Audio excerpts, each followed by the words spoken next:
चौपाल में हम आज बात करेंगे पेंशन से जुड़ी हुई जो कर्मचारी है प्राइवेट सेक्टर से जुड़े हुए हैं उनको उनकी जो पेंशन होती है उसमें किस तरह से और बदलाव किए जा सकते हैं। सर आप तय किया गया है यानी कि 78 दिन की जो उनकी सैलरी है उसके बराबर उनको बोनस देने का तय हुआ।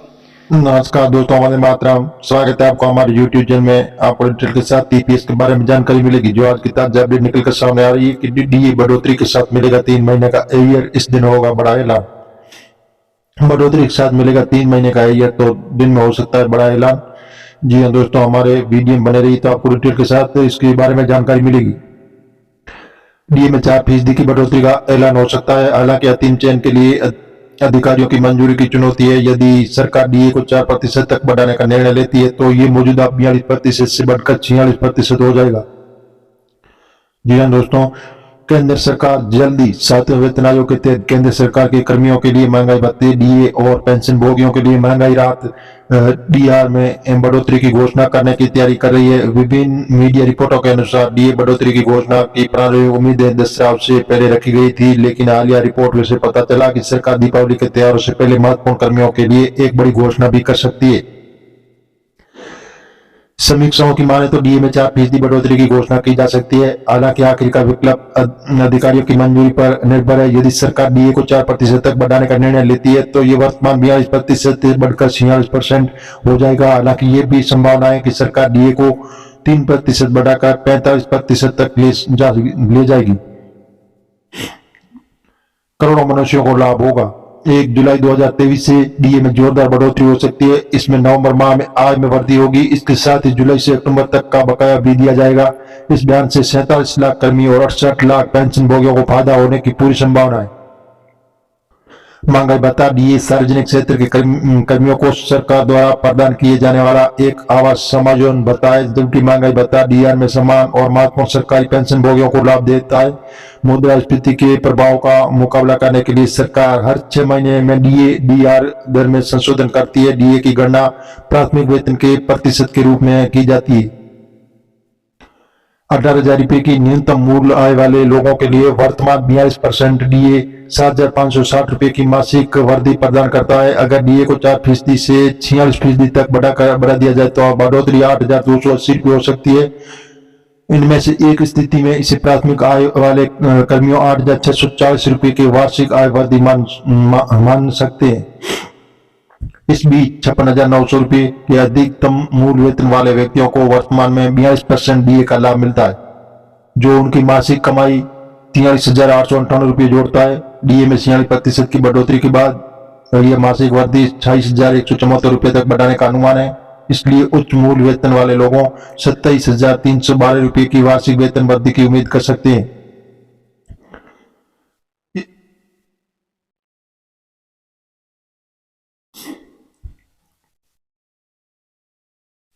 दीपावली से पहले कर्मचारियों को बड़ा तोहफा। 1 नवंबर से बढ़ेगी सैलरी, खाते में आएंगे 62,000 रुपए तक।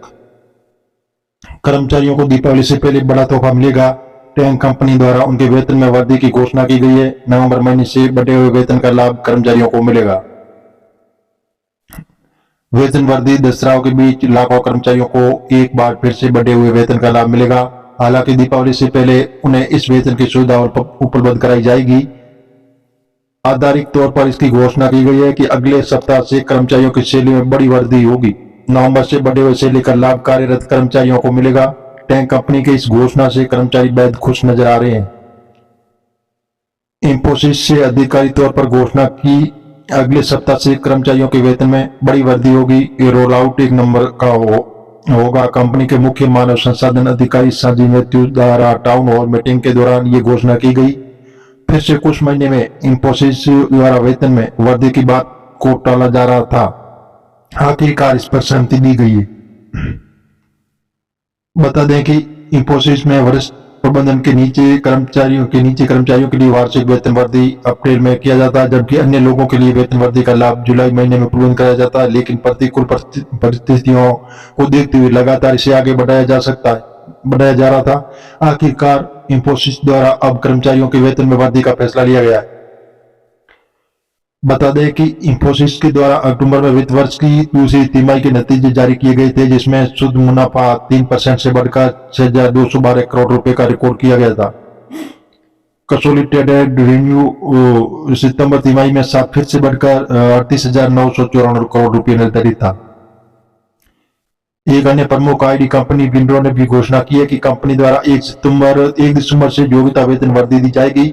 फिलहाल 1 महीने के बाद कर्मचारियों को वेतन वृद्धि का लाभ मिलेगा। मनी कंट्रोल में एक रिपोर्ट के मुताबिक विप्रो द्वारा दूसरी तिमाही से तीसरी तिमाही तक बढ़ोतरी टालने के बाद यह खबर सामने आई। इस साल HCL द्वारा अपने कर्मचारियों को वेतन वृद्धि का लाभ नहीं दिया जाएगा, जबकि एसेंचर द्वारा भी एक ईमेल के माध्यम से कहा गया है कि 2023 में भारत और श्रीलंका में कर्मचारियों को वेतन वृद्धि का लाभ नहीं दिया जाएगा। हर महीने मिलेंगे आपको 9,000 रुपये। जी हाँ दोस्तों, हमारे वीडियो में आप नए और पहली बार है तो हमारे चैनल को सब्सक्राइब कर लीजिए ताकि पेंशन से रिलेटेड हर खबर आपको मिलती रहेगी। तो चलते हैं स्टार्ट करते हैं कि पेंशनों को लंबे समय से मांग करें कि पेंशन मिनिमम पेंशन को बढ़ाया जाना चाहिए।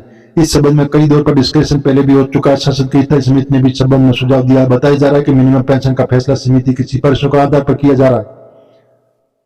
सरकार के ईपीएफओ की पेंशन स्कीम के सब्सक्राइबरों को शानदार तोहफा देने जा रही है। इस स्कीम से मिलने वाली मिनिमम पेंशन को 9 गुना तक बढ़ाने की तैयारी चल रही है। अगर ऐसा होता है तो अब ईपीएफ से जुड़े लोगों को हर महीने 1,000 के बजाय 9,000 रुपये मिल सकते हैं। सामने आ रही है कि जो कर्मचारियों को दीपावली से पहले मिलेगा लाभ, मानदेय में 4,000 रुपये की तक की वृद्धि। समिति ने सौंपी रिपोर्ट, खाते में बढ़ेगी राशि। उत्तर प्रदेश के आउटसोर्स पर तैनात कर्मचारियों के मानदेय में जल्दी बड़ी वृद्धि हो सकती है। मानदेय की वृद्धि के लिए गठित समिति द्वारा रिपोर्ट सौंप दी गई है। साक्ष्य और नियम का अवलोकन कर जल्दी निर्णय लिया जाएगा। जी हाँ दोस्तों, दीपावली से पहले उत्तर प्रदेश सरकार द्वारा आउटसोर्सिंग और कर्मचारियों के मानदेय में वृद्धि की जा सकती है। इसके लिए जल्दी आदेश जारी किए जाएंगे। नगर निगम द्वारा आउटसोर्स की सेवा दे रहे कर्मचारियों के मानदेय में बढ़ोतरी का निर्णय लिया गया है। उत्तर प्रदेश नगर निगम के आउटसोर्स कर्मचारियों को दीपावली से पहले बड़ा तोहफा मिलने वाला है। नगर निगम के आउटसोर्स की सेवा दे रहे कंप्यूटर ऑपरेटर के मानदेय को बढ़ाया जाएगा। इसके साथ ही उन्हें ESIC और EPF की सुविधा भी दी जाएगी। उनके मानदेय में 4,000 से 6,000 रुपये से बढ़ाया गया है। मानदेय की वृद्धि के लिए ऊपर नगर आयुक्त, लेखा अधिकारी और मुख्य नगर लेखा परीक्षा के 3 सदस्यीय कमेटी द्वारा नगर आयुक्त की रिपोर्ट सौंप दी गई है। जल्दी इस पर निर्णय लिया जाएगा।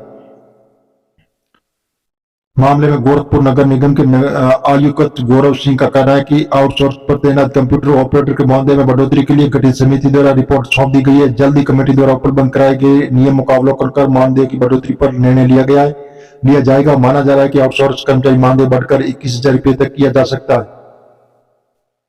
अगले गोरखपुर नगर निगम में 1 दशक के आउटसोर्स पर 24 कंप्यूटर ऑपरेटर कार्यरत और 14,000 सहित EPF और EPS IC का लाभ दिया जा रहा है। केंद्र नगर पंचायत और नगर पंचायत मोडेरा बाजार में आउटसोर्स कंप्यूटर ऑपरेटर की प्रति महीने 21,600 रुपये मानदेय सहित EPF और EPS ICC की सुविधा का लाभ दिया जा रहा है, जिसके बाद आउटसोर्स प्रतिनिधियों और कर्मचारियों द्वारा